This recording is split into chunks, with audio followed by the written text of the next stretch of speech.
Bonsoir à tous. Désolé pour ce petit retard, dû à un léger souci technique. Merci à tous d'être présents ce soir pour un webinar qui ne sera pas sur le thème de la sexualité, pour une fois, puisque nous avons la chance d'accueillir Pierre Schneider. Pierre qui est dermatologue et vénérologue, qui va nous accompagner sur une session concernant la chute de cheveux. En effet, comme vous l'avez peut-être constaté, la clinique digitale Charles Poinco évolue. Nous traitions essentiellement les problématiques liées à la sexualité et nous sommes en train d'élargir en fait l'ensemble des périmètres d'action. Vous avez pu voir sur le site notamment que nous traitons maintenant et que nous accompagnons des patients pour résoudre leurs troubles du sommeil. Et dans quelques jours, nous ouvrirons une catégorie liée à la dermatologie, en commençant par une problématique que nous allons aborder dans ce webinaire, qui est la problématique de la chute de cheveux. Donc, merci à tous d'être présents. Pierre, merci d'être là. Merci d'avoir accepté notre invitation. Je te propose peut-être de présenter rapidement et ensuite on attaque la séance. Ouais, salut, bonjour à tous. Donc je m'appelle Pierre Schneider, je suis dermatologue à Paris. Je travaille à l'hôpital Saint-Louis et je travaille également en libéral à Paris. Et je m'occupe essentiellement de toute la dermatologie inflammatoire et notamment de la perte de cheveux. Super, bah, merci pour cette intro. Donc on a pas mal de sujets à couvrir ce soir. Ce que je te propose, c'est de le faire en 3 temps. Une première partie vraiment un peu introductive, décortiquer voilà, comment ça marche les cheveux, la pousse des cheveux, la chute des cheveux, quelques notions aussi statistiques sur qui est touché par la chute de cheveux.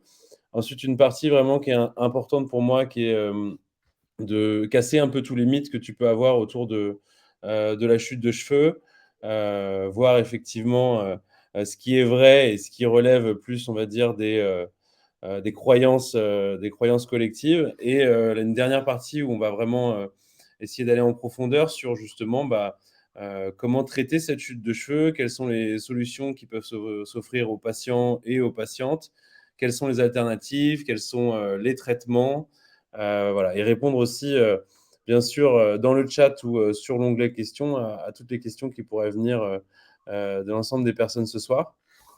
Donc voilà, je te propose qu'on attaque directement si ça te va. Ouais, très bien. Ok, c'est Je suis parti. chaud. Ok, parfait. Alors, première question, déjà, peut-être expliquer aux personnes qui nous écoutent et qui nous regardent comment ça fonctionne la pousse du cheveu. Qu'est-ce que c'est le cheveu, comment il fonctionne, etc. Donc le cheveu, ce que nous on appelle en dermato, c'est ce qu'on appelle une annexe, c'est-à-dire qu'on a toute la peau, ce qu'on conçoit assez bien, et on a les annexes de la peau, comme les ongles, les cheveux et les poils. Et donc du coup, par ce biais-là, ça appartient totalement à la peau, les cheveux, les poils et les ongles. Mais c'est ce qu'on appelle les annexes.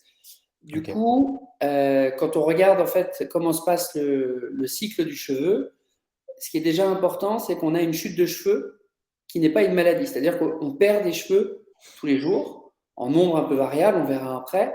Mais je dirais que ça, c'est la première chose, parce qu'il y a quand même beaucoup de gens qui s'inquiètent lorsqu'ils voient des cheveux sur les brosses, dans la douche. Et c'est pas pour autant qu'on perd ses cheveux de manière malade ou de manière, en tout cas, anormale. Donc ça, c'est la première chose. En fait, ce qui est très particulier aux cheveux, c'est que quand on prend en fait la totalité des cheveux qu'on a, tous les cheveux sont pas synchrones. C'est-à-dire, c'est comme si il y avait chaque cheveu vivait sa vie tout seul. Il est dans une caverne et il va grandir, il va sortir de sa caverne et puis il va être remplacé par un autre, mais au sein de sa caverne. Et la caverne d'à côté ne communique pas avec la caverne d'à côté. Donc, ce qui est très particulier. Et donc, si on prend le cycle d'un cheveu, on va avoir 3 phases. La phase de croissance, qu'on appelle la phase anagène. On a ensuite une phase qui est dite une phase de repos, qui est la phase catagène, et on a la phase de chute, qui est la phase télogène, qui est la chute de cheveux, je dirais, normale. Donc, du coup, si tu prends une dizaine de cheveux, ils vont pas tous être à la même phase, ce qui fait qu'on perd des cheveux naturellement et quand on en perd, on ne perd pas tous ses cheveux non plus. Et dans ce cycle, la particularité, c'est que les temps ne sont pas les mêmes. C'est-à-dire que quand on a la phase de croissance du cheveu, le anagène pour le mot compliqué, les cellules se multiplient et donc du coup le cheveu pousse. Et c'est cette phase qui va déterminer finalement la longueur du cheveu. Ok. Et elle va varier du coup forcément entre plusieurs mois et plusieurs années, parce que si jamais on a des cheveux qui poussent jusqu'au niveau des fesses, ça ne va pas se faire en 2 mois. Ok. Ensuite, tu as la phase catagène, on va dire que c'est la phase d'arrêt de croissance. Elles se mettent un peu au repos. Les cellules en fait de la base, elles se multiplient plus, donc le cheveu ne pousse plus. Et puis, il va y avoir au niveau de la base du cheveu, ce qu'on appelle le bulbe, une espèce de involution, c'est-à-dire qu'il va déjà avoir un début de programmation pour se détruire. Et Ok. celle-ci, elle va durer entre 1 mois à plusieurs mois avant la phase proprement dite télogène, qui est la phase en fait de chute de cheveux, et qui, elle, les cheveux vont du coup tomber progressivement en 2 à 4 mois, et va en même temps laisser place à un nouveau cheveu. Et alors, quand on perd ses cheveux, ça c'est important, il y a un autre cheveu qui revient. C'est ce qu'on appelle en fait ce cycle, et dans chaque cheveu, tu as un nombre de cycles qui est plutôt réglé génétiquement. C'est-à-dire que moi et toi, on n'aura pas le même nombre de cycles. Ce qui fait que quand j'aurai perdu mes cheveux, si j'ai des cycles qui sont prévus plus courts, je vais perdre mes cheveux avant toi. Ou Ok. peut-être inversement, si on Ok. regarde un petit peu le haut de ton front. D'accord. Ok. Et oui, effectivement, je fais partie des propres futurs patients de ma propre plateforme. Et c'est bien. Du coup, effectivement, tu disais en introduction, donc là, c'est la mécanique. Et tu Ouais. disais qu'après, il y avait des motifs pour lesquels on perd des cheveux, des motifs, on va dire, entre guillemets, de personnes malades. Enfin, on verra le terme ensuite, mais est-ce que tu peux expliquer peut-être les grandes catégories de maladies de la chute de cheveux? Ouais. Donc du coup, juste pour que ça soit hyper clair pour tout le monde, parce que je pense que c'est vraiment la base, on en voit souvent en consultation, toute Ouais. chute de cheveux n'égale pas problème des cheveux. Ok. Ça, c'est quand même important. Et souvent, ce que je dis aussi à mes patients, c'est que on va, et ça on le verra un peu plus tard, mais on a quand même une perte de cheveux dite naturelle qui peut être un peu plus importante pour les gens qui ont des animaux. C'est comme un peu le pelage qu'on change entre l'été et l'automne. On voit vraiment quand on a des chats, des chiens, notamment à poils longs, les brosses, et on perd vraiment beaucoup de cheveux. Et par définition, ces animaux n'ont jamais de trous dans les cheveux, parce que c'est quand même l'angoisse en fait des patients quand on voit Hmm. les cheveux tomber, on se dit oh là, je vais avoir un trou, soit une calvitie, soit éventuellement ce qu'on appelle une pelade. Et donc du coup, on a vraiment cette perte de cheveux qui peut être totalement normale.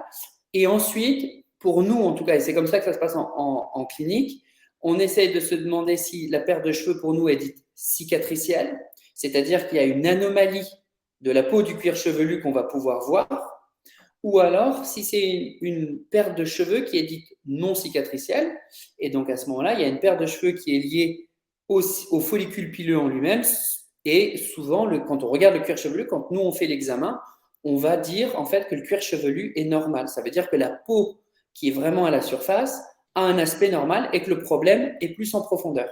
Ok.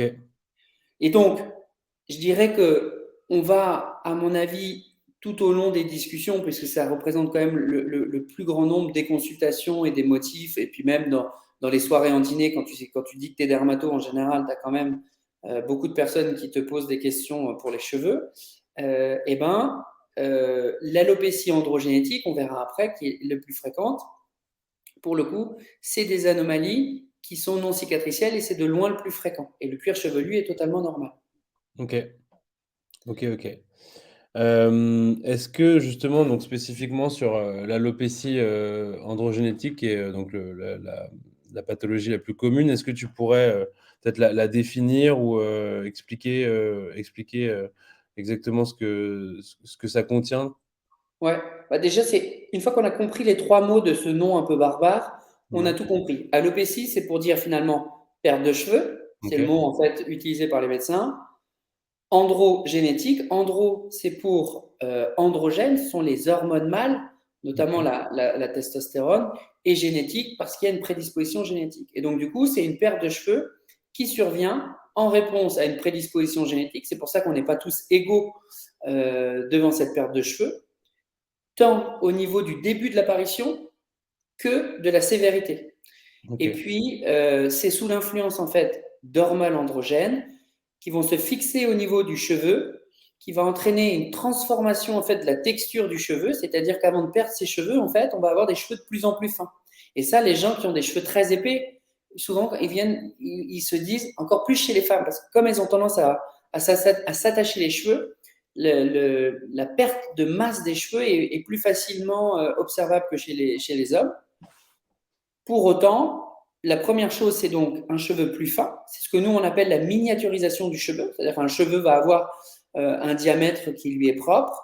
Et sous l'influence de la transformation de ces hormones, notamment la testostérone, qui va être transformée en une autre hormone, eh ben, il va y avoir un cheveu qui va devenir de diamètre de plus en plus fin. Et il va finir par tomber. Et quand on reprend notre cycle pilaire qu'on a vu au début, c'est-à-dire qu'on va arriver plus vite à l'épuisement du nombre de cycles pour un grand nombre de cheveux. Ok, d'accord. Ok, super clair. Et du coup, tu disais que c'était lié à la testostérone, mais que ça peut concerner aussi, enfin, les hommes comme les femmes. C'est quoi les statistiques sur le pourcentage d'hommes qui sont touchés, le pourcentage de femmes? Alors, chez les hommes, on les a très facilement, enfin très facilement. On a un certain nombre de chiffres. On sait par exemple que c'est plus fréquent aux alentours de 40 ans. On Ok, sait qu'on a à peu près, c'est la règle des 20-30-50, c'est-à-dire que c'est 15-20% à 20 ans d'être touché, 30% à 30 ans, et puis quasiment 1 sur 2, 50% à 50 ans. C'est-à-dire que ce risque en fait d'être atteint par cette alopécie androgénétique augmente avec l'âge, parce ok. que du coup, il y a finalement, on pourrait presque dire, c'est un phénomène en fait du vieillissement du cheveu en fait, Mhm. cette alopécie androgénétique. Et elle va survenir d'autant plus rapidement qu'on a une prédisposition en fait génétique à avoir cet épuisement du cycle pilaire. Donc chez les garçons, c'est quand même quelque chose qu'on connaît depuis longtemps. Chez les femmes, c'est plus compliqué, probablement parce que les pertes de cheveux chez la femme sont souvent un peu plus variables, notamment avec la grossesse, qui est une période un peu charnière, parce que chez la femme, c'est un motif qui maintenant devient assez fréquent, la perte de cheveux, sans qu'on puisse forcément aussi bien la qualifier que chez l'homme. Et donc, du coup, on a tendance à penser qu'elle devient presque aussi fréquente chez la femme, mais de manière générale, beaucoup moins sévère que chez l'homme. C'est-à-dire que la vraie calvitie, comme on l'a, hein, le trou à l'arrière de la tête, chez la femme, ça ne se voit pas, ou quasiment pas. Et on va plus avoir chez les femmes sur des formes plus évoluées, euh, le crâne qu'on va voir un peu par transparence sur la totalité de la partie haute, un Ok, peu moins le recul des golfs. Mais en termes de chiffres, on a un peu du mal à préciser. C'est difficile. Surtout qu'en ok. France, de manière générale, dans les études épidémiologiques, on n'a pas beaucoup de registres. On n'est pas très bon pour les données statistiques très, très précises. Ok, ok, très clair. Et du coup, donc là, on parlait notamment de l'alopécie androgénétique. Est-ce que tu peux nous parler peut-être plus brièvement de toutes les autres types de chute de cheveux maladives, entre guillemets, si j'ai pas. Ouais, ouais, ouais. Donc, du coup, en fait, qu'est-ce que je fais en consultation quand quelqu'un vient? Quand quelqu'un va venir qui me dit qu'il perd ses cheveux, bon, on pose à toute une série de questions, mais ensuite, on va aller s'assurer qu'il s'agit d'une vraie perte de cheveux. Je suis un peu lourd là-dessus, mais c'est vrai que il y a tellement de gens maintenant qui sont hyper stressés, donc je crois que c'est hyper important d'avoir quand même cette perte de cheveux dite naturelle. Ensuite, on va regarder le cuir chevelu. Si le cuir chevelu est normal, on a trois causes. Trois. Ok, La première, c'est la plus fréquente, c'est l'alopécie androgénétique, dont on vient de parler. La deuxième, c'est des problèmes thyroïdiens. C'est pour ça qu'on a tendance à faire un bilan hormonal de la thyroïde si jamais on n'a pas de choses visibles sur le cuir chevelu.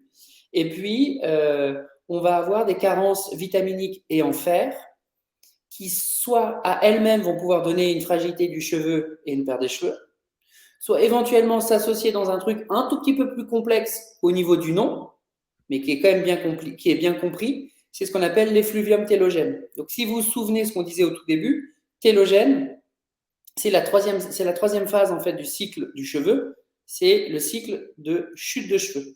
C'est le moment de la chute de cheveux. Et effluvium, c'est parce que vous allez avoir, pour le coup, une synchronisation, cette fois-ci. Je vous avais dit qu'avant tout était pas synchronisé. Pour des raisons diverses et variées, il va y avoir un grand nombre de cheveux qui vont se synchroniser au stade de chute de cheveux, ce qu'on appelle effluvium télogène. Et donc ça, on peut le voir si on manque de fer, si on manque de vitamine B, et puis on va le voir en post-grossesse, on va le voir chez les gens qui peuvent être hospitalisés en réanimation ou même après une chirurgie, un gros stress. Donc en fait, un certain nombre de phénomènes qui, de manière très précise, on ne sait pas bien pourquoi, comment ça se passe, mais il va y avoir une programmation anormale de synchronisation à un stade de chute. Donc ça, c'est ce qu'on appelle l'effluvium télogène, qui peut être, quelquefois, moi j'ai eu des patients comme ça, c'est la loi des gens qui n'ont pas de chance. J'étais en maladie infectieuse, une dame d'une trentaine d'années, hospitalisée chez nous, qui fait une infection très sévère et alors il est encore un peu tôt, on est en pleine semaine, on va pas faire pleurer, mais on lui coupait régulièrement les doigts et les chevilles parce que la bactérie en fait entraînait des problèmes de plus en plus importants.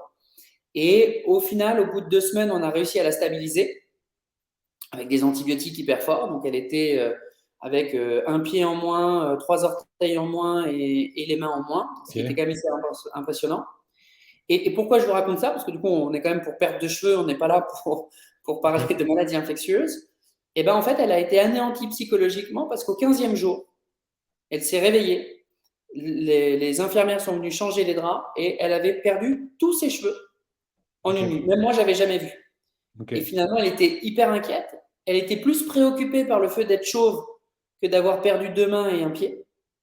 Et on lui a dit que ça, pour le coup, c'était totalement réversible. Et on l'a revu après 9 mois plus tard dans le suivi. Tous ses cheveux étaient revenus et c'était sous le fait du stress, de la fatigue, de tout ce qui s'était passé. Et donc, ça peut être extrêmement impressionnant, mais ça, c'est rarissime. Hein. Les fluvium télogènes, normalement, c'est beaucoup moins de cheveux. Et est-ce que c'est ce qu'on appelle une pelade ou c'est différent la pelade? Non, non. Donc, ça, c'était le cas le cuir chevelu normal. Okay. Ensuite, quand le cuir chevelu va être un petit peu anormal, on va avoir effectivement la pelade. La pelade, c'est une maladie auto-immune. La maladie auto-immune, ça veut dire en fait que son corps détruit une partie de son propre corps. Okay. À l'aide de ces anticorps, on parle beaucoup d'anticorps là en ce moment dans le Covid. Les anticorps, ce sont nos défenses contre les infections, contre plein de choses, contre les cancers. Et quelquefois, le système se dérègle un peu et ces anticorps qui sont censés reconnaître des agressions de l'extérieur vont reconnaître comme quelque chose de dangereux une partie de notre propre corps. Et dans la pelade, il va reconnaître faussement une toute petite protéine qui se trouve commune aux cheveux et aux poils. Et donc, il va faire la même chose que si c'était une bactérie en se disant, il se passe quelque chose, je vais donc entraîner une réaction inflammatoire et je vais détruire ce côté étranger. Sauf que le problème, c'est ses cheveux. Et donc, on se retrouve avec des trous dans les cheveux, extrêmement lisses, extrêmement nets, pas de cheveux, rien. Hein, c'est comme un front. On le voit hein, quelquefois chez les hommes dans la barbe. On le voit aussi dans les cheveux. On le voit chez les femmes. Et donc ça, c'est une maladie auto-immune dont le pronostic est variable parce qu'on peut avoir aussi des formes universelles, c'est-à-dire qu'on peut avoir tous les poils, tous les cheveux qui peuvent disparaître. Et maintenant, il y a une évolution dans la recherche et on a des nouveaux médicaments qui vont sortir dans cette maladie-là. Okay. Et puis après, on a dans ces formes cicatricielles des maladies plus rares, d'autres maladies auto-immunes qui ne sont pas spécifiques en fait du cheveu, comme le lupus. On va avoir ensuite des pertes de cheveux par tic, les gens qui vont faire des défrisages, qui vont se tirer les cheveux soit par habitude pour faire des coiffures, soit par trouble psychologique. Il y a des gens qui sont très anxieux, c'est ce qu'on appelle, encore un autre mot très compliqué, la trichotillomanie, c'est-à-dire d'avoir ce tic de se tirer les cheveux. On le voit aussi beaucoup chez les enfants un peu nerveux. Et le diagnostic, des fois, peut être difficile. Il peut y avoir des champignons, les teignes. Pareil, il y a 10 ans, quand les gens venaient en consultation, on ne connaissait pas tellement les autres maladies. Donc, dès qu'on perdait les cheveux, notamment chez les enfants, on me disait je crois qu'il a une teigne. Et donc, le problème de la teigne, c'est que c'est très contagieux en plus d'une personne à l'autre. Donc, il y a la teigne qui diminue, mais qui est toujours présente. Et puis après, on a d'autres maladies un peu plus rares qui sont vraiment spécifiques du dermatologue. Ok. Et si on devait essayer de synthétiser en termes de pourcentage d'occurrence, tu dirais que par exemple l'alopécie androgénétique, ça représente combien de pourcentage de cas de chute de cheveux au Alors, global? je vais t'inventer un chiffre, mais qui va Ouais, être le reflet, en tout cas, de ce que je vois moi en consultation. ouais, On va dire que pour 10 pertes de cheveux, j'ai 9 alopécies androgénétiques. ok, ok, très bien. Ok, bon, on se concentrera un peu plus là-dessus du coup Ah ouais. dans la suite du webinaire. Bah, merci pour toutes ces précisions, Pierre. Du coup, je vais en profiter pour passer à la deuxième partie, qui est vraiment une partie sur casser les mythes. Donc là, je pense que l'idée, c'est de répondre essentiellement dans le cas de l'alopécie androgénétique et de Ouais. faire des précisions si justement la réponse a besoin d'être Ouais. précisée pour d'autres cas. Voilà. Ma première, je pense, c'est une question que beaucoup d'hommes, je pense, se posent quand ils voient leurs parents ou leurs grands-parents. Est-ce que si mon père ou mon grand-père est chauve, est-ce que j'ai plus de chances de l'être? Et je te pose la question à la fois à côté paternel et côté maternel. Est-ce que tu Ouais. peux nous dire un peu Donc plus? ça, c'est des choses qui ont changé au cours du temps. On disait, il faut prendre le père de la mère, le père de sa mère, puis finalement après son propre père. En fait, ce qu'on sait aujourd'hui, en tout cas de manière sûre, c'est qu'il y a vraiment donc de la génétique. Et génétique, ça c'est pareil, ça ne veut pas forcément dire que vous avez quelqu'un. Donc je réponds par l'inverse. Donc je ne réponds pas encore à ta question, mais c'est important. Parce que souvent, quand on dit il y a un terrain génétique, quand les gens peuvent me dire en consultation, bah, ça m'étonnerait parce que mon père, il a jamais perdu un cheveu, il a 70 ans. Ma mère, elle a une tignasse comme personne. Mes grands-parents, de ce que disaient mes parents, c'est pareil. Et pour autant, la personne qui est avec moi en consultation a quand même un terrain génétique puisque sinon il ne perdrait pas ses cheveux. Donc en fait, ça peut quand même sauter une ou deux générations, Ok, voire même si on veut faire très compliqué, il peut même y avoir des néomutations, c'est-à-dire d'avoir une modification en fait de la génétique, bon, à sa naissance certes, mais qui fait qu'on n'a pas forcément des antécédents. ok, Maintenant, pour répondre à ta question, on sait quand même, et c'est pour ça qu'on pose la question, que quand on a des personnes, notamment son père ou son grand-père, qui a une perte de cheveux, et d'autant plus si la perte de cheveux est importante, on a, nous, plus de risques de perdre ses cheveux, et on a plus de risques d'avoir une forme, entre guillemets, plus sévère. ok. Et est-ce que, du coup, je te pose la question de manière assez intéressée. Moi, j'ai un papa de 60, un peu plus de 70 ans maintenant, qui a plus beaucoup de cheveux. Est-ce que ça suit le rythme de son père ou en fait c'est à géométrie variable ou... C'est à géométrie variable. Maintenant, ce qui est difficile pour nous, c'est quand tu as quelqu'un qui vient très tôt, parce que du coup, il y a quand même 20%, enfin 15 à 20, qui peuvent venir à l'âge de 20 ans, hein, ce qui est très tôt hein, pour ce processus évolutif. Plus la maladie commence tôt, plus quand même les antécédents sont importants, Ok, plus la probabilité d'avoir une forme importante est importante. Ça veut dire quoi? Ça veut dire que quelqu'un qui va venir me voir à 30 ans et qui va me dire est-ce qu'il faut que je commence à me traiter ou pas, on va où je vais avoir plutôt tendance à lui dire, bah, vu les questions qu'on a et les réponses que vous m'avez données, je vous conseille, comme le risque est plus important, de commencer très tôt le traitement pour pouvoir avoir les meilleurs résultats. Quelqu'un qui n'a pas d'antécédents dans la famille, qui vient consulter à 40-45 ans, on a le temps de voir venir, on peut se poser la question. Et ça va dépendre en fait de toute façon toujours du retentissement de cette perte de cheveux sur son humeur, sur sa confiance en lui, sur ouais, sa gêne esthétique. ouais, bien sûr. Et puis, l'autre chose qui est importante, c'est quand même, plus on traite tôt, meilleurs sont les résultats des traitements. Mais ça, je pense qu'on en reparlera après sur les traitements, mais c'est quand même Ouais, une bonne notion. ouais, bien sûr, Donc bien la sûr. génétique est importante, mais de la même façon, c'est pas parce qu'on a quelqu'un qui va, son papa qui perd ses cheveux, qu'on a signé un contrat à la naissance pour perdre ses cheveux de la même façon. Ok, ça marche. Du coup, je vais enchaîner. C'est intéressant ce que tu disais, notamment sur le ressenti du patient et comment ça impacte sa vie, justement, de perdre ses cheveux ou pas. Est-ce que la perte de cheveux est un signe de mauvaise santé? Alors, dans l'alopécie androgénétique, non, Ok, clairement pas, puisque ouais, c'est lié aux hormones et c'est lié à la génétique. Maintenant, nous, dans la perte de cheveux, on va systématiquement chercher des facteurs de stress, des facteurs, alors burn-out, ça c'est un peu à la mode, mais en tout cas, de pré-burnout ou tu vois, de grande fatigue, grande lassitude. Aussi de gens qui ont alors soit directement par le stress, mais aussi qui, par ce côté un peu dépressif ou pré-dépressif, s'alimentent plus correctement, mangent plus, carence Ok. vitaminique. Et donc, du coup, tu vois, quelque part, ça peut quand même être lié à un mauvais état, mais pas dans l'alopécie androgénétique. Alors après, tu as le droit d'avoir la peste et le choléra, hein, ça c'est la grande phrase des médecins. Tu as le droit de pas avoir de chance et d'avoir d'une part ta perte de cheveux programmée génétiquement, et puis en plus, tu n'es pas très à l'aise, et tu vas avoir une perte de cheveux plus importante, mais qui, elle, sera liée à un autre mécanisme. Les deux associés font que tu as une perte de cheveux plus importante. Ok, ok, intéressant. Du coup, ça me permet justement de rebondir sur des questions, justement. Est-ce que la fatigue fait tomber les cheveux? Ouais. La fatigue peut faire tomber les cheveux. Le stress peut faire tomber les cheveux. Mais à ce moment-là, par un mécanisme dont on a parlé avant avec ma pauvre patiente, qu'on appelle l'effluvium télogène. C'est-à-dire qu'on ne sait pas très bien pourquoi, mais les cheveux vont se synchroniser de manière anormale dans cette chute de cheveux et donc vont faire tomber les cheveux. La bonne nouvelle, c'est que c'est réversible. C'est-à-dire que en reprenant une alimentation plus équilibrée, en reprenant un train de vie, je dirais, plus healthy, on Mhm. aura normalement une meilleure chevelure. Ok, Si la perte de cheveux n'est due qu'à ça, parce que souvent, en fait, c'est ça qui est difficile pour nous, c'est que si tu as une perte de cheveux qui a plusieurs causes, tu traites l'anxiété, tu traites le stress, la fatigue, bah, tu vas traiter que la perte de cheveux qui est liée à ces facteurs-là.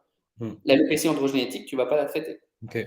Ce que tu veux dire par là, c'est typiquement si tu as des prédispositions génétiques et donc tu souffres d'alopécie androgénétique, tu peux avoir des facteurs aggravants ou concomitants qui peuvent Exactement. accélérer le processus. Ok. Mais par un autre mécanisme. Parce que sinon, tu vas avoir aussi, tu sais, un peu la confusion en disant, bah, j'ai lu ou j'ai entendu que si je suis stressé, je suis fatigué, je vais perdre plus mes cheveux. Oui, Mhm. c'est vrai, mais dans un mécanisme très précis et qui, contrairement à l'alopécie androgénétique, je pense qu'on ne l'a pas dit encore aujourd'hui, c'est irréversible l'alopécie androgénétique. Après, on Mhm. peut le traiter pour essayer de freiner et autres, mais c'est irréversible.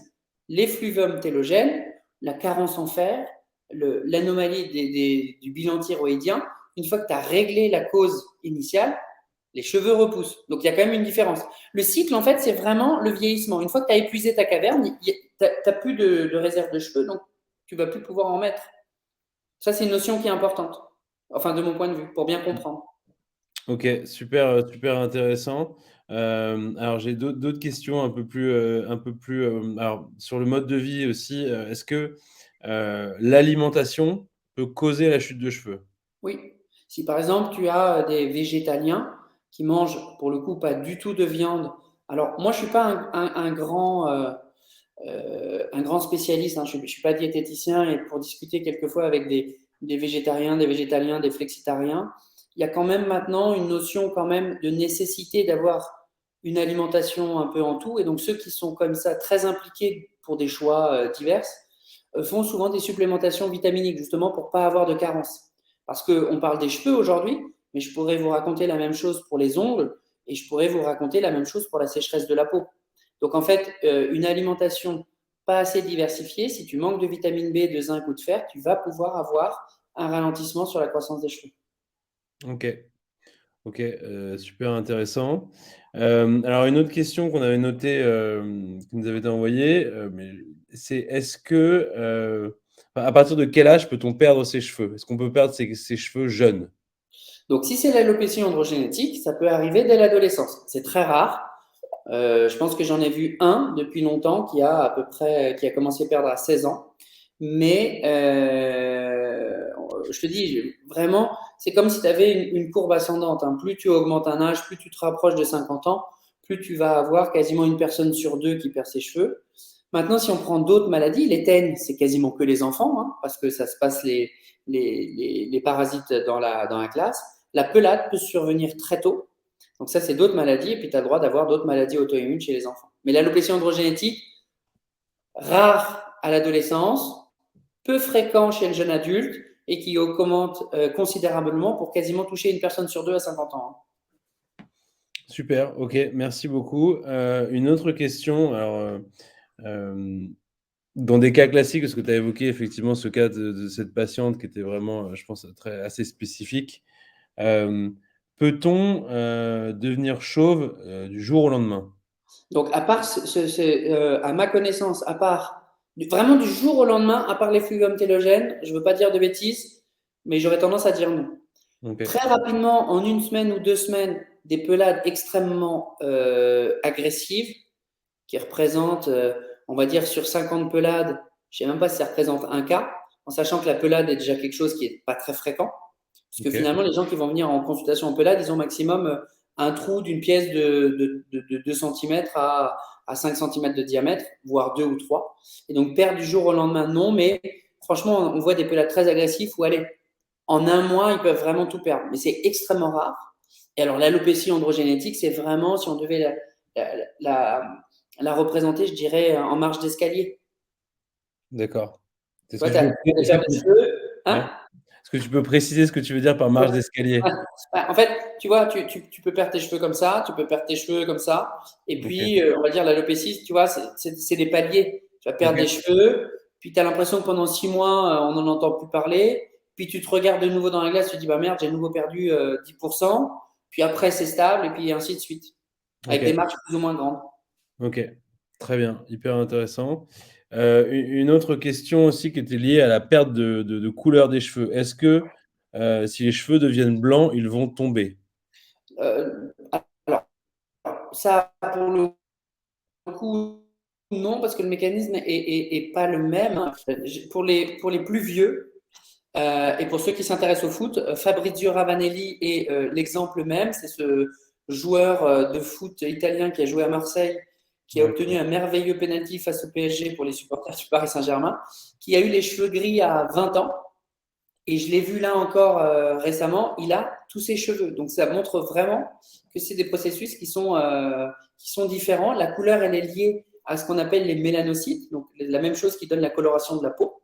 Et donc il a eu un problème, lui, de ce mélanocyte, et c'est comme ça que les cheveux aussi, avec la fatigue de ces mélanocytes, deviennent gris. Mais ça n'entre pas dans la modification du cycle pilaire, ce ne sont pas les mêmes cellules.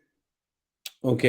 Ok. Donc, ouais, donc rien. Donc, Après, le problème, c'est que si tu prends, tu vois, les cheveux de ton, comment on appelle ça, de tes personnes âgées, enfin ouais. de ton grand-père ou tout ça, Mhm. bah, la probabilité pour que vieux, tu aies des cheveux gris, bah, est plus importante. Ouais, bien sûr. Et la probabilité pour perdre tes cheveux est également importante. Donc souvent, tu assimiles en fait cheveux gris avec perte de cheveux. Mais en fait, le seul point commun, c'est que ça survient tous les deux chez les personnes plus vieilles. Ok. Ouais, bien Et sûr. moi, j'ai beaucoup plus de gens finalement qui perdent leurs cheveux alors qu'ils ne sont pas gris. Ouais, bien sûr. Ok. Très clair. Du coup, on va attaquer maintenant, je pense, la partie, le cœur du sujet, comment se soigner. Je pense qu'on va centrer le sujet sur comment soigner l'alopécie androgénétique. Alors déjà, je vais voilà, te poser la question un peu vision hélicoptère. Quelles sont les différentes possibilités pour se soigner quand on souffre de chute de cheveux? Déjà, je dirais que le plus important, c'est la base, c'est le diagnostic. En sachant que ce n'est pas le diagnostic le plus difficile, puisque on a mis sur le site charles.co des schémas de façon assez classique, et cette perte de cheveux, ce graphisme en fait de perdre au niveau des golfes et au niveau de l'arrière, fait qu'en général, le patient sait à peu près déjà faire son propre diagnostic. Mais quand même, toujours important de remettre les choses dans son contexte, hein. On traite un diagnostic qui a été établi pour justement avoir encore moins d'idées reçues. Une fois qu'on a fait ce diagnostic d'alopécie androgénétique, la règle, c'est de traiter le plus tôt possible, parce qu'aujourd'hui, les résultats, même s'ils sont bons, si on consulte trop tard, ils vont être moyennement satisfaisants pour les patients pour avoir une repousse du cheveu, enfin une repousse conséquente des cheveux.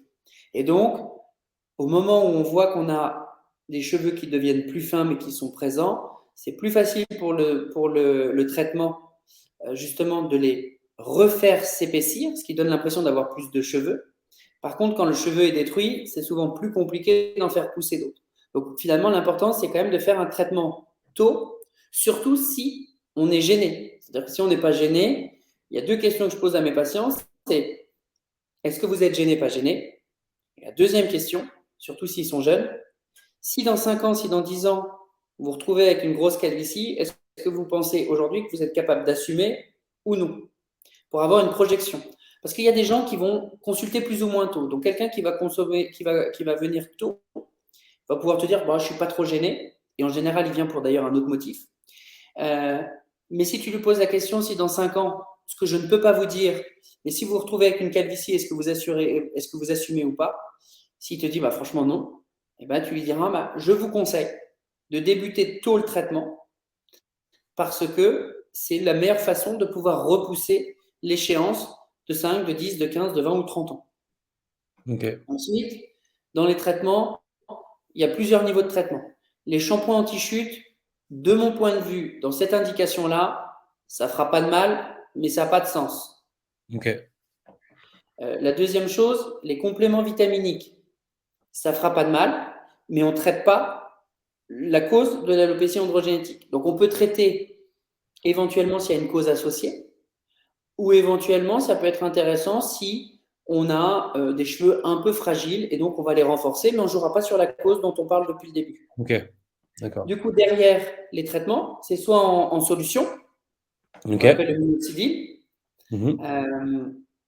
qui est un actif local, qui est un perturbateur en fait de cette transformation, notamment des hormones androgènes dont on parlait au début, ou alors le médicament par la bouche, le finastéride, qui lui va faire la même chose, mais cette fois-ci par la bouche. Ce n'est pas la même molécule, mais le mécanisme d'action est le même. Et puis ensuite, on va avoir des techniques dites esthétiques, qui pour le coup, seules ne servent à rien, mais qui ont leur place dans un traitement d'accompagnement, pour aller plus loin des effets qu'on pourrait avoir avec ces deux seuls traitements qui sont reconnus comme efficaces, minoxidil en local ou finastéride par la bouche. Et donc, ces traitements dits esthétiques, c'est la mésothérapie. Donc, l'idée, c'est on a des complexes vitaminiques synthétiques, de synthèse, qui sont mis dans des petites fioles, qu'on met dans des seringues, et de manière très, très superficielle, avec une aiguille, on va les injecter. Mais en fait, on ne fait pas de piqûre. La mésothérapie, justement, on a soit un petit pistolet, soit on prend une aiguille, et en fait, avec l'aiguille, je vais venir effleurer. Et en effleurant, on va faire des mini entailles dans le cuir chevelu. Donc, c'est pour ça que ça fait pas mal. Et puis, par cette petite effraction de la peau, en même temps que je griffe un peu, ouais, c'est Ouais. griffé en fait avec l'aiguille, j'injecte en surface et l'eau, le liquide, va rentrer en fait par ces petites effractions pour aller stimuler. C'est des facteurs de croissance qui vont stimuler les cheveux. La même chose, mais en version plus naturelle, c'est ce qu'on appelle le PRP, qu'on Ok. voit maintenant beaucoup. C'est-à-dire que cette fois-ci, au lieu de prendre des complexes vitaminiques synthétiques, je fais une prise de sang au patient, je centrifuge son sang et je prends la partie en fait solide qui est remplie de facteurs de croissance et je vais l'injecter de la même façon, c'est-à-dire de manière très superficielle. Et puis après, on a maintenant des choses un peu avec des machines, l'hydrafacial, qui est en fait le même principe. J'ai un petit instrument qui vient absorber dans le follicule, dans le tunnel du cheveu. Il enlève en fait le sébum et va injecter un petit peu des facteurs de croissance à l'intérieur.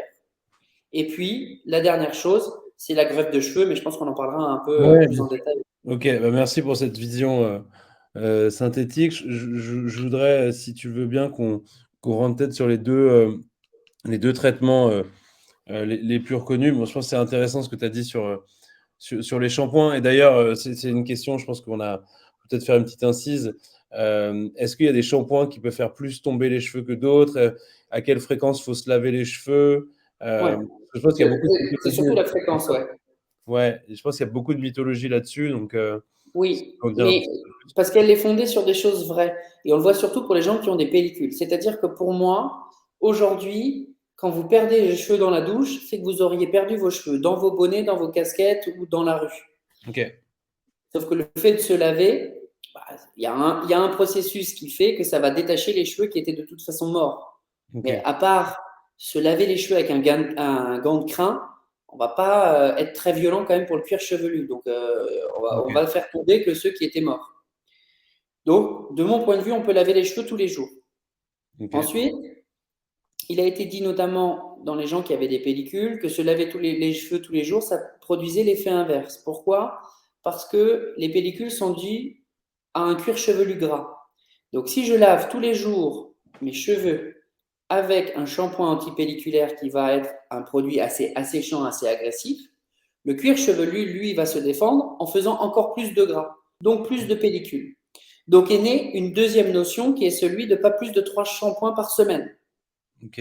C'est pour ça que vous avez quelquefois les coiffeurs ou pharmaciens ou même personnes lambda qui vont vous dire non, non, pas plus que 3 fois, ou oui, tu peux te laver les cheveux tous les jours.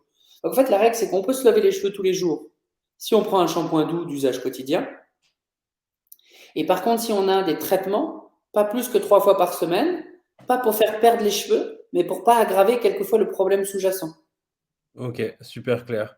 Et donc, du coup, c'est intéressant ce que tu disais aussi, notamment sur le fait de se couvrir les cheveux. Donc, est-ce que les bonnets, les casquettes, ce qu'on dit tout le temps, il faut laisser ton cuir chevelu respirer. Ouais. Dans la chute de cheveux, c'est quoi l'impact? Dans l'alopécie androgénétique, à ma connaissance, hein, je ne crois pas que vraiment on s'est intéressé à faire ces études-là, Ok. parce que je pense que le débat venait en fait de la perte de cheveux de la calvitie en fait. Il se disait, bah, c'est là où tu as le maximum de contact avec ta casquette et avec ton bonnet. Or, on sait en fait par la nature des récepteurs et la nature des cheveux que de toute façon, c'est les zones qui vont être touchées. Donc moi, j'aurais tendance à dire, circuler, il n'y a rien à voir. Maintenant, c'est comme le vernis sur les ongles. La peau, elle a besoin de respirer. Donc, si jamais tu es H24 avec ton bonnet, même pour dormir, je vais te dire, il y a quelque chose qui n'est pas normal. Les cheveux, ils ne sont pas faits pour être couverts 24 sur 24. Maintenant, si tu as tendance à mettre régulièrement des bonnets, même tous les jours, mais de manière limitée dans le temps, il ne va rien se passer. Ok, ok, très clair. Bah, c'est intéressant aussi. Ok, bah, on va passer peut-être un petit focus justement sur déjà le traitement en spray, le minoxidil. Est-ce que peut-être tu peux rappeler un tout petit peu donc, son fonctionnement, son action et peut-être toi alors, différents dosages aussi également, parce que je sais qu'il y a du 2%, du 5%. Ouais. Et toi, les conseils que tu pourrais donner en tant que dermatologue à tes patients pour une utilisation, on va dire, optimale.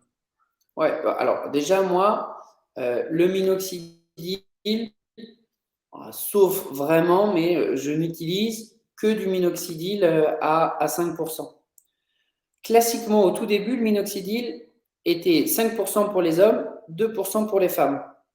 Et finalement, on a maintenant un certain nombre de données qui font que pour les femmes qui ont l'alopécie androgénétique, il faut prendre aussi du minoxidil à 5%. Donc, dans ma prescription, c'est quasi exclusivement du 5%. Ok. Le minoxidil, c'était le premier traitement hein, qui était justement disponible. Il date du début des années 80. Et le but, en fait, c'est justement de lutter contre cette fameuse réaction enzymatique là au niveau du cheveu pour justement lui permettre d'éviter d'avoir, sous l'influence des hormones, un signal qui lui dit d'être de plus en plus petit, hein, de cette fameuse miniaturisation du cheveu. Et il s'utilise tous les jours. Et de toute façon, que ce soit lui ou que ce soit son alter ego par la bouche, c'est ce qu'on appelle des traitements suspensifs. Suspensif, ça veut dire que ça ne marche que le temps du traitement. Ok. En termes d'effet, ce qu'on a tendance à dire, pour ne pas rentrer trop dans les détails, c'est ce que je dis en consultation pour faire assez simple, quand je prescris du minoxidil, un tiers des gens, ça ne va pas marcher. Un tiers des gens, ça va stopper la chute. Donc, si on le fait de manière assez précoce, les gens seront déjà assez contents de ce résultat-là. Et dans un tiers des cas, on peut même avoir une légère repousse des cheveux qui va de 10 à 30% en fonction des études, ce qui est déjà pas négligeable. Mais encore une fois, si tu le fais trop tard, les gens qui viennent déjà avec une vraie calvitie, ce qu'on appelle les coupes moines déjà, tu n'y arriveras pas avec du simple minoxidil à les faire prescrire. Moi qui ai les golfs, en fait, tu vois, qui sont en train de creuser, ça fait à peu près 15 ans que j'ai ça, c'est plutôt stable. Là, ça fait 1 an que je suis sous minoxidil.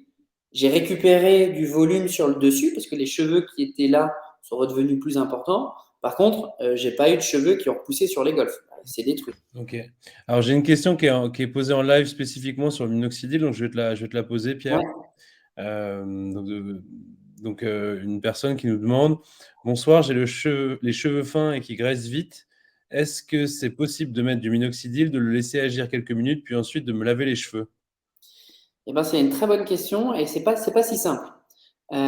Pourquoi? Bah, parce qu'en fait, je pense que sa question, c'est que comme il a les cheveux qui graissent vite, le minoxidil est réputé pour être assez gras et donc du coup, ça va lui donner un aspect encore plus gras qu'il va pas aimer. Et si t'aimes pas, ben, en tout cas pour nous, le problème, c'est que tu vas pas être observant. Si t'es pas observant, ça marche pas. Donc en fait, euh, le minoxidil, il faut le mettre. On a montré, pour essayer d'améliorer ça, de le mettre une seule fois par jour au lieu de le mettre matin et soir. Et Ok. donc, en général, on dit qu'il faut mettre 2 millilitres ou 14 pulvérisations. Avant, on disait 1 matin, 1 soir, enfin, ou 7 pulvérisations. On a montré qu'en faisant 14 pulvérisations le soir ou 2 millilitres le soir, on faisait aussi bien en termes de résultats. Donc, mon conseil pour la personne qui a posé la question, c'est de le faire en une fois le soir, de ne pas se laver les cheveux directement, mais en revanche, de se laver les cheveux si jamais ça lui pose problème, de laver les cheveux le matin. Pourquoi? Mais parce que l'action de ces solutions locales, il faut que ça reste. Si ça reste pas, c'est comme les cheveux pour réduire, tu sais, le côté séborique ou pour les gens qui ont des pellicules. Si tu mets ton shampoing et que tu ne laisses pas agir 5-6 minutes, ça marche pas. Sauf que dans le minoxidil, on n'a jamais étudié s'il faut laisser 10 minutes, 1 heure, 3 heures ou 4 heures. D'accord. Et à mon sens, plus tu vas le laisser longtemps, plus tu augmentes tes chances en fait qu'il soit au bon endroit pour agir. Donc moi je dirais il faut le laisser. Par contre, si tu as les cheveux fins, lave-toi les cheveux le lendemain matin. Ok. Et je complète là-dessus. Qu'en est-il de l'application? C'est-à-dire que juste tu appliques le spray, est-ce que tu masses le cuir chevelu? Très Euh, légèrement. On dit qu'il faut le masser très légèrement. Il ne faut pas le masser plus non plus, sinon tu vas le faire pénétrer dans tes doigts. Et donc en fait, c'est vraiment pulvérisation ray par ray. Enfin, tu vois, tu fais 1, 2, 3. Donc tu remontes en fait des golfs vers ta calvitie. Donc moi, en général, quand je le mets, je fais 1, 2, 3, 4, 5, 6, 7, 8. Je perds un peu mes cheveux comme souvent là. 9, 10 et je remonte 11 et 12, 13, 14. Ensuite, ok. je les mets un peu comme ça, pas plus, 3 secondes. Je fais juste attention que ça coule pas. Donc, c'est pas très gênant pour les hommes. Pour les femmes, c'est plus gênant parce que si ça coule, on dit que ça peut faire pousser un petit peu aussi un peu du duvet dans le visage. Ok. Euh, donc voilà, on se lave bien les mains. Et le minoxidil, dans certaines marques, à 5%, a été reformulé avec une texture moins grasse. C'est un Ok. complément de réponse à la question précédente. Ok, super. J'en profite parce qu'il y a une autre question qui vient d'apparaître donc en live. Donc, une personne qui nous demande quel est l'état des recherches sur les effets secondaires liés à l'application répétée sur le long terme du minoxidil? Est-ce que les études et les résultats sont fiables, notamment en termes de cancer ou autres? Ouais. Alors, les études et les résultats sont toujours fiables, quel que soit le domaine. Après, c'est juste de faire le tri sur quel était le type d'étude, où ça a été publié et par qui ça a été mené. Parce que du coup, c'est vrai que si on prend maintenant les questions actuelles sur Covid et autres, on a quand même des patients qui sont de plus en plus suspicieux sur est-ce qu'on nous cache des choses, est-ce qu'on nous ment. Donc Mm. voilà. Il faut comprendre quand même aujourd'hui que pour les médecins dermatologues, pour une perte de cheveux, pour moi, on est quand même 100% dans l'esthétique. Ce qui ne veut pas dire que ça n'a pas de retentissement sur la personnalité des gens. Hein, je minimise pas les choses. Mais c'est un problème esthétique. On ne va pas mourir de sa perte de cheveux. Donc, quand on commence à prescrire des choses, en plus, dans ces indications-là, on est quand même béton derrière pour pas prendre de risques et pas commencer à prendre plus de risques que la nature de la prescription. Donc, on fait attention aux études. Maintenant, je dirais que c'est plus des petites études qui vont avoir des messages un peu différents qu'il faudra peut-être plus contrebalancer. Aujourd'hui, sur les effets secondaires, et de toute façon dans notre pratique, hein, puisque du coup, on a les études princeps, c'est-à-dire les études qui sont faites pour avoir le droit d'être commercialisées. C'est comme ça que ça se passe en France. Hein. Le laboratoire qui veut mettre quelque chose va dire, voilà, je prends mes patients qui ont là, en l'occurrence, une alopécie androgénétique, je vais les soumettre à des dosages croissants des médicaments et on va voir l'efficacité, mais aussi la tolérance. Parce que l'idée, c'est pas non plus que ça fasse repousser les cheveux, effectivement, et que tu te retrouves avec un cancer de la gorge ou un cancer de la thyroïde 2 ans plus tard. Donc, toujours tolérance et efficacité sur un nombre suffisant pour pouvoir conclure.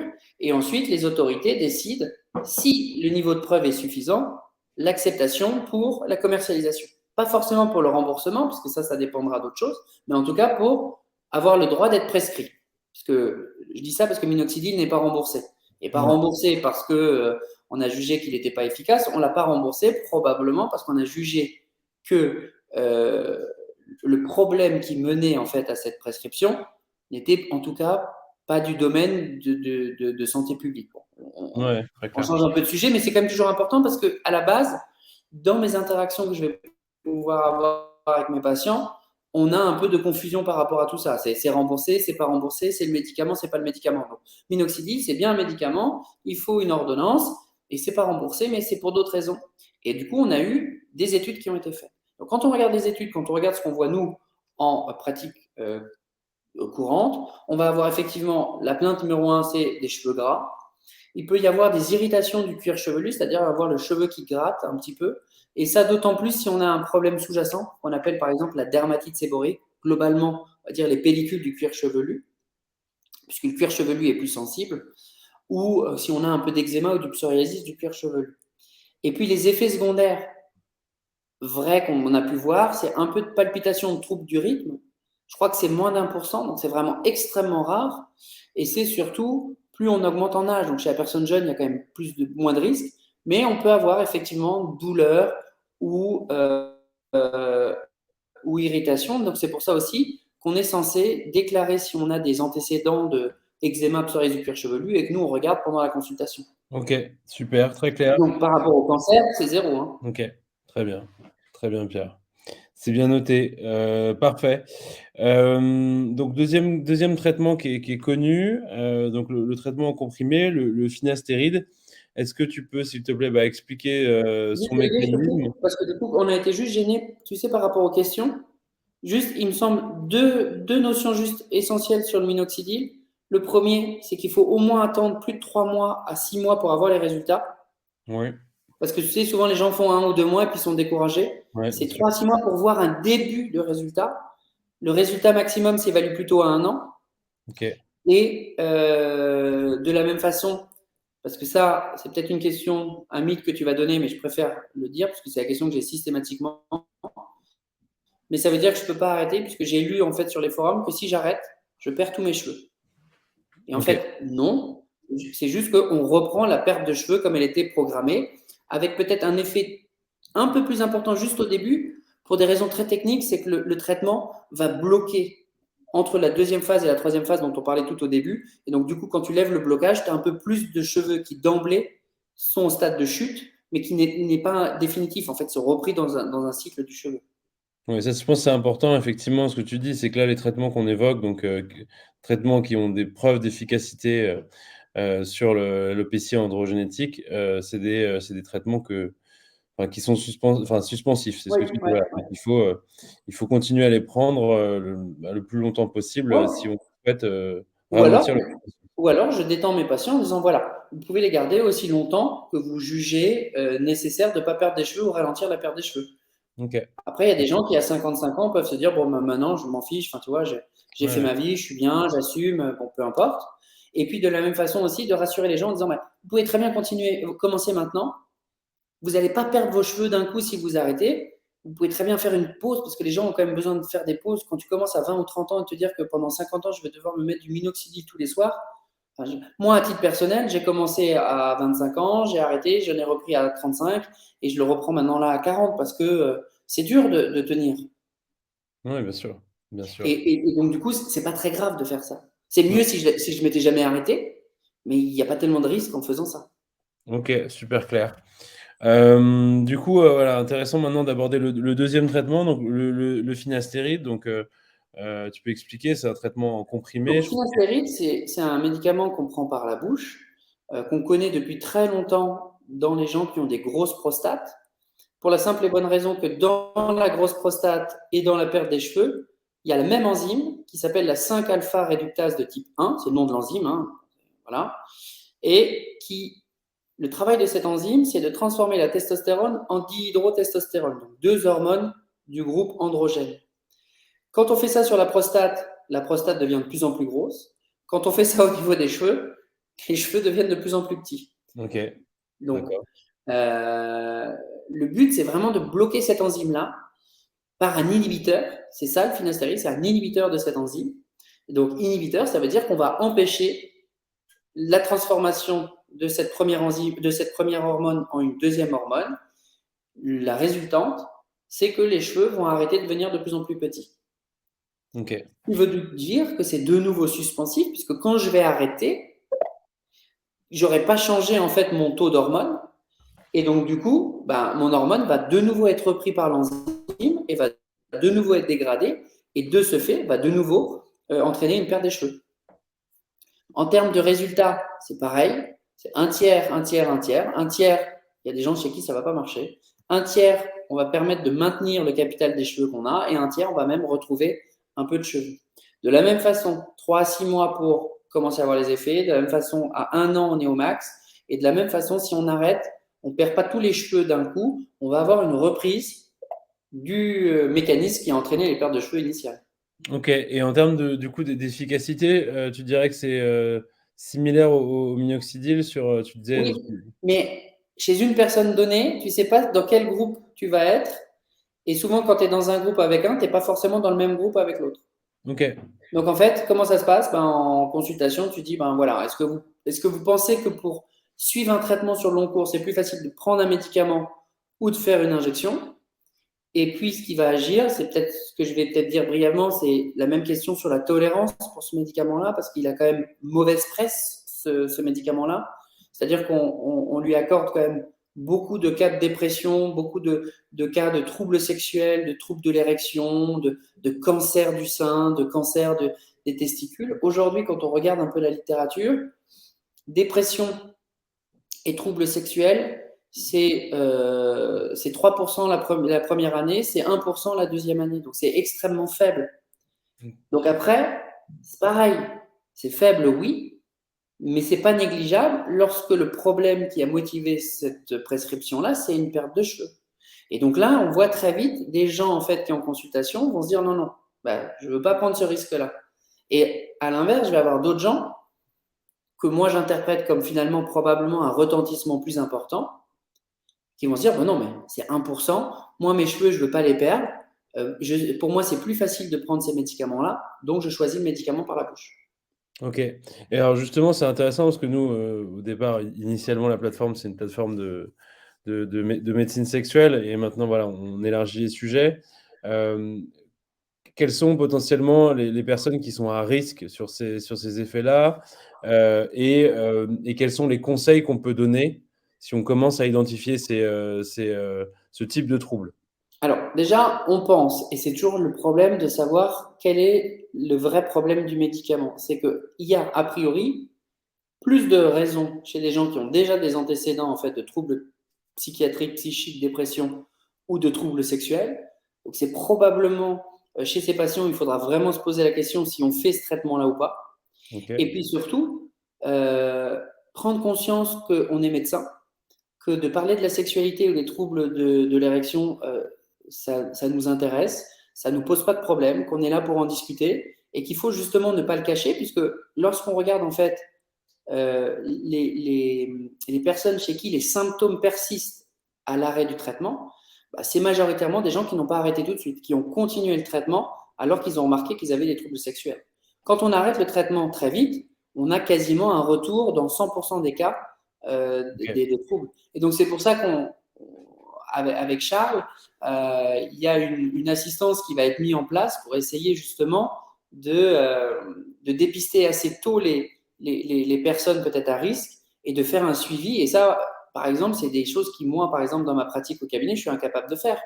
Donc, c'est vraiment vous, c'est votre vraie valeur ajoutée, c'est de pouvoir, en tout cas, sur un problème qui peut poser problème, en tout cas dans notre consultation, d'avoir la valeur ajoutée vraiment du site dans la globalité avec le trouble sexuel d'un côté, avant ou pendant le traitement, d'en parler et de pouvoir réagir. Donc ça, pour moi, ça doit vraiment totalement rassurer les patients qui seraient intéressés par ce traitement-là.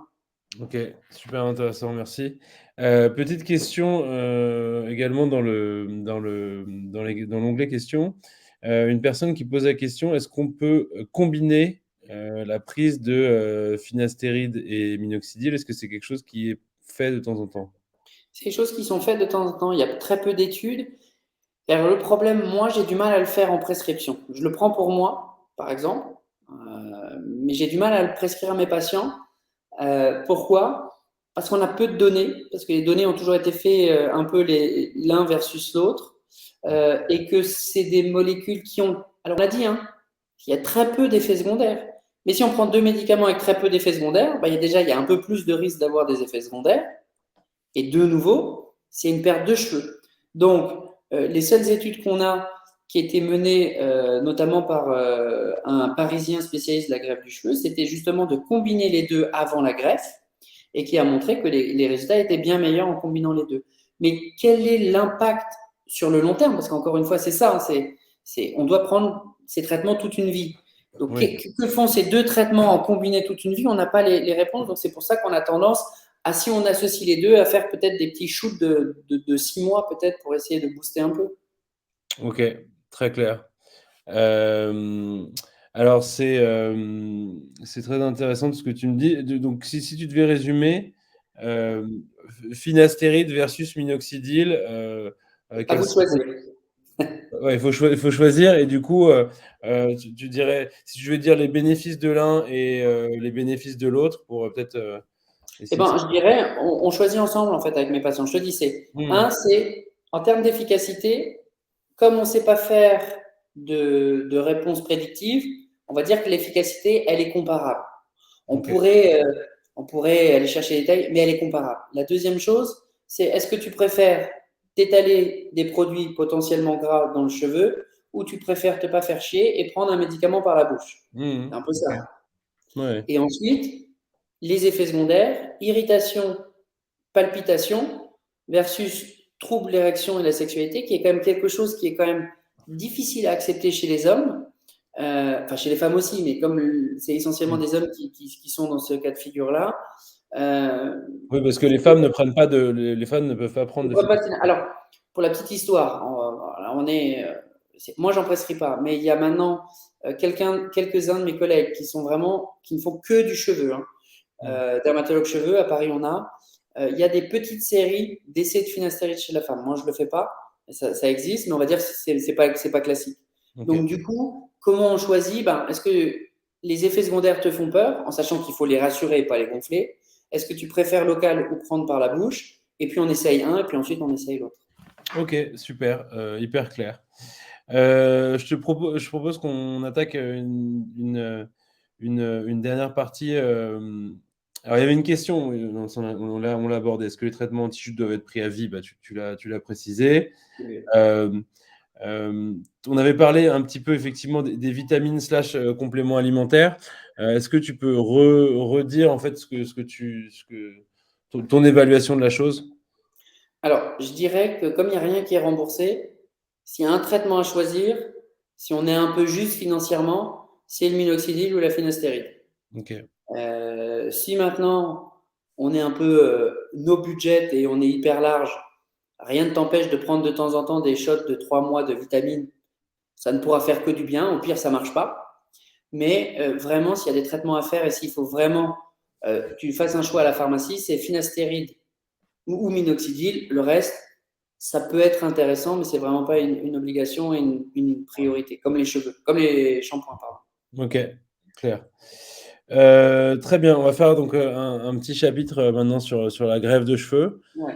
Je pense que c'est quelque chose d'assez intéressant. Peut-être en introduction, je pense que ce serait pas mal de préciser qu'effectivement, la greffe de cheveux ne soustrait pas les personnes à la prise de traitement. Est-ce que tu Ouais. peux en dire un peu plus? En fait, c'est très simple. Il faut comprendre en fait ce qu'on fait en fait dans une greffe de cheveux. Une greffe de cheveux, ça veut dire qu'on prend des cheveux de la personne, pas des cheveux du commerce, et qu'on va mettre dans les zones où il y a peu de cheveux. Donc en général, la zone qu'on prélève, c'est derrière et sur les côtés. Et pourquoi on prend cette zone-là? Parce que c'est les zones qui sont touchées en dernier par le processus, voire la plupart du temps, jamais touchées par le processus. C'est-à-dire qu'on va prendre son cheveu avec son récepteur qui ne va pas être sensible à cette transformation et qu'on va venir mettre dans une zone où justement les autres cheveux sont sensibles au récepteur. D'accord? Donc, comment on fait? Soit on prend cheveu par cheveu, d'accord? On fait de l'extraction, c'est la FUE. Soit on prend des bandes et à ce moment-là, on fait une translation des follicules dans un autre endroit. Ok. Et alors, c'est juste, on sait pourquoi cette zone de cheveux, les cheveux derrière ne sont jamais touchés. C'est quoi l'explication? Ah ouais, je pense que ça doit être connu pour les gens qui font énormément de la recherche sur les cheveux. Moi, j'ai pas la réponse. Je pense que c'est juste un problème de sensibilité des récepteurs, voire peut-être même ils n'ont pas les récepteurs. J'en sais rien, mais en tout cas, l'action enzymatique ne se produit pas. Ok. Ok. Tu avais commencé. T'avais commencé. Donc ça, c'est les deux types de greffes. Ouais. Et donc, du coup, ce qui va se passer si on faisait pas de traitement? Ben, si on fait pas de traitement, il est fort à parier que les cheveux qu'on t'a greffés vont rester là quasiment toute ta vie. Le problème, c'est que là où on te l'a greffé, en général, on le greffe rarement sur une peau du front. Donc, ça veut dire que tu as quand même des cheveux à côté. Bien sûr. Et ces cheveux à côté sont des cheveux qui étaient de toute façon en train de s'altérer. Donc, si tu ne traites pas, bah, tu vas te retrouver avec des trous à côté, puisque c'est des cheveux qui vont finir par devenir plus petits et disparaître. Donc, il est important d'avoir une chute de cheveux stabilisée avant de faire une greffe de cheveux. Et il est important de maintenir les résultats, pas forcément des cheveux greffés, parce qu'apparemment ils sont protégés naturellement la plupart du temps, mais protéger surtout les zones d'à côté, parce que sinon ça te fait des pointillés. Nouveaux cheveux greffés, plus rien, nouveaux cheveux greffés. Donc ça, c'est très moche. Et donc, de la même façon, si la question c'est une greffe unique dans sa vie ou non, bah, ça dépend. Parce que soit on n'a pas fait les traitements, et à ce moment-là, bah, il faudra regreffer, soit on a une forme entre guillemets assez grave qui fait que les traitements ne sont pas suffisants pour ralentir. Et donc, malgré ton traitement, tu perds quand même encore tes cheveux à côté et il faudra revenir régulièrement redensifier tes cheveux si tu trouves ça inesthétique. D'accord. Et en général, alors donc oui, tu disais ça peut être plusieurs greffes. Tu as une idée à peu près du laps de temps entre les greffes? Alors, il faut attendre quand même. Alors, on dit que le résultat définitif d'une greffe, il est surtout à 1 an souvent, qu'il faut quand même laisser un peu la cicatrisation se faire. Donc, je pense que, parce que moi, je suis pas greffeur, hein. Ce qu'il faut comprendre, c'est que Oui, les bien gens sûr. qui greffent, et là où il faut aller greffer, il faut aller faire chez les gens qui font quasi ça. Et que maintenant, il faut un tout petit peu se méfier de gens qui décident de temps en temps de greffer, parce qu'ils peuvent pas tout connaître. Donc ça, c'est la première chose qu'il faut faire. Donc, moi, j'ai pas ces détails-là, mais j'aurais envie de dire qu'il faut au moins, sauf cas très particulier, attendre au moins 1 an. Et en Ouais. général, on attend 5 à 10 ans en général pour la Ouais. deuxième greffe. Mais... Ok. Donc oui, effectivement, je précise que toi, tu ne fais pas de greffe capillaire, mais en tant que dermatologue, c'est des questions qui te sont posées. Et Oui, donc, complètement. voilà. Tu, Mais c'est vrai que souvent, c'est comme quand tu viens et que tu poses des questions pour un chirurgien, souvent tu leur dis, bah, je préfère que vous ayez directement cette discussion avec la personne qui va vous greffer parce que chacun a une vision qui lui est propre. Les greffeurs sont pas forcément, alors c'est pas qu'ils sont pas d'accord entre eux, mais ils n'ont pas forcément les mêmes techniques, les mêmes habitudes. Et donc du coup, d'aller voir un greffeur alors que toi, tu as déjà dit des choses qui sont pas forcément ce qu'il fait, ça va le mettre lui pas forcément dans une position agréable. Et puis toi, surtout, t'es pas au dernier fait des dernières greffes. Donc, j'ai des Hmm. grands principes. Après, sur ce question précise du timing entre deux, ça va dépendre de la cause, ça va dépendre de l'évolution et des habitudes du greffeur. Hmm. Très bien. Et alors, du coup, et juste pour préciser aussi aux personnes qui nous regardent, sur les greffeurs de cheveux, leur formation en tant que médecin, c'est en général quoi? Ça peut être des dermatos, des Il y en a chirurgiens trois. Il y a des esthétiques? dermatos, il y a des Ok. chirurgiens, on va dire que c'est les plus fréquents. Et puis maintenant, tu as des médecins esthétiques qui s'y mettent. Ok. Parce que tu n'as Ok. pas vraiment besoin d'un bloc opératoire, hein. On fait une anesthésie locale, on prélève les cheveux, il faut souvent avoir des assistantes puisque c'est un travail très minutieux, et on les réimplante, et on les réimplante avec des appareils qui sont faits, et on a même maintenant des choses robotisées, donc c'est plutôt fait, quoi. Ok, très clair. Du coup, est-ce que peut-être tu peux expliquer dans les grandes lignes les différentes techniques? On entend plein d'acronymes sur la greffe de cheveux. On entend FUT, FUE, DHI. Est-ce que tu peux faire un petit état des lieux un peu synthétique? Ouais, alors, on va commencer par la folliculate unique translation, donc la FUT. Où Ok. là, pour le coup, c'est la première. On prenait en fait les bandes, hein, c'est ce qu'on voyait au début avec des choses qui n'étaient pas très jolies à l'arrière du cuir chevelu. On savait, elle dit, tiens, lui, il a fait une greffe de cheveux. C'était ce qu'on faisait. Donc, on prenait cette bande de cheveux, on la coupait et on prenait les unités ensuite des cuirs chevelus qu'on venait réimplanter. Et derrière le trou qu'on avait lacé, on venait pincer la peau l'une contre l'autre et on fermait ce qui faisait une cicatrice. Aujourd'hui, on fait ça très bien. Si on a des cheveux qui font à peu près 5 mm, on voit rien du tout. On verra la cicatrice si jamais on se rasait totalement les cheveux. D'un autre Ok. côté, j'ai envie de te dire, sauf échec, pourquoi tu te raserais tes cheveux si tu as fait une greffe de cheveux, quoi. Hmm. Ok, ouais. Donc, l'inconvénient, c'est que tu as une cicatrice à l'arrière, mais qui ne se voit pas quand tu ne perds pas les cheveux. Et c'est une technique qui va être globalement un peu moins onéreuse et qui va permettre de greffer un peu plus de cheveux rapidement dans l'intervention. Ça dure un peu moins longtemps. Et puis Ok. après, tu as l'extraction, donc la FUE pour la folliculaire unit extraction. Et à ce moment-là, elle est soit, on va dire, simple, comme on la connaît, c'est-à-dire qu'on prend cheveu par cheveu, qu'on prend et qu'on met devant. Soit on fait Ok. le DHI, qui est maintenant une technique où finalement les gens ne sont pas tout à fait d'accord. Alors c'est technique approuvée, mais c'est, en fait, pour faire simple, c'est une super FUE. C'est une super FUE parce que du coup, on est encore plus minutieux dans l'unité du follicule qu'on réimplante. Donc c'est un peu plus cher, c'est encore un peu plus minutieux, mais ça c'est pareil, ça c'est des sujets de greffeur. Globalement, c'est soit on prend une bande et on les sépare, soit on prend cheveu par cheveu. Ok, d'accord. Et alors, du coup, c'est intéressant parce qu'il y a beaucoup de. Disons, il y a une profusion d'offres sur la greffe de cheveux. Alors, une profusion d'offres françaises, mais aussi étrangères, hein. Je pense notamment je pense à la Turquie. Euh, Selon toi, si tu devais donner en fait des grandes guidelines pour pas se tromper, à quoi faut-il faire attention lorsqu'on choisit de procéder à une greffe de cheveux? Bah, la première, c'est la base, c'est commencer par un diagnostic. Il y a quand même des gens qui me sont adressés par des greffeurs parce que, en fait, ils n'ont jamais été traités, jamais diagnostiqués, et donc du coup, ça se fait déjà par une consultation au préalable. D'accord. Ensuite, une fois qu'on va voir un greffeur, parce que le dermato a dit, bon, bah voilà, on peut greffer, en général, les greffeurs n'aiment pas greffer avant 30 ans. Ok. Pourquoi? Bah, parce que tu augmentes le risque d'avoir un mauvais résultat dans les 4-5 ans qui viennent si on n'a pas eu suffisamment de recul pour voir si ta perte de cheveux était stabilisée ou pas. Et tu augmentes aussi le besoin de faire une deuxième greffe. C'est quand même assez cher. Donc, c'est pas parce que tu n'as pas 30 ans qu'on ne va pas te greffer, mais que avant 30 ans, on va le réserver à des formes plutôt graves. Ok.